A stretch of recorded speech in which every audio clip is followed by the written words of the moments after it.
അപ്പൊ താങ്കള് അലിൻ ജോസ് പേരയോടൊപ്പം റിവ്യൂ പറയാൻ വന്നിട്ട് ഒരുപാട് സിനിമകൾ റിവ്യൂ പറഞ്ഞിട്ടുണ്ട് അല്ലെ?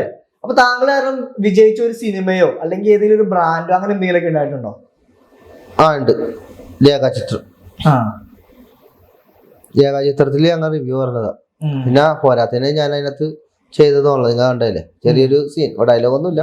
അതായത് ഡയലോഗ് ഒന്നുമില്ല. പക്ഷെ ഞാൻ ചെയ്ത സിനിമ ഒക്കെ ഇപ്പൊ ഞാൻ കൂടുതലും ചെയ്തേക്കുന്ന സിനിമകളിൽ ചിലതൊക്കെ 100 കോടി ക്ലബിൽ എത്തിയിട്ടുണ്ട്. അതിലൊന്ന് പ്രേമലും പിന്നെ രേഖാചിത്രം. അതിനകത്തൊന്നും നമ്മുടെ സാന്നിധ്യം ഉണ്ടെന്നുള്ളു.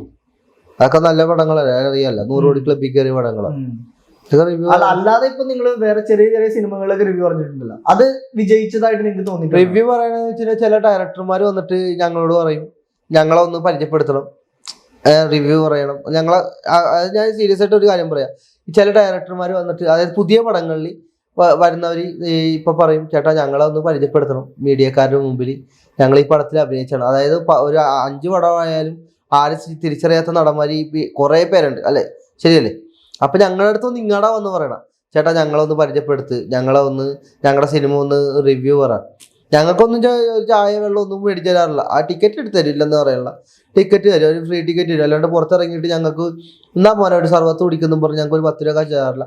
പിന്നെ ഞങ്ങൾ ആലോചിക്കുന്നത് എന്താണെന്ന് വെച്ച് കഴിഞ്ഞാൽ, സിനിമയിൽ ഇത്രയും സിനിമകളിൽ അഭിനയിച്ചിട്ട് അറിയപ്പെടാത്ത ഒരുപാട് പേരുണ്ട്.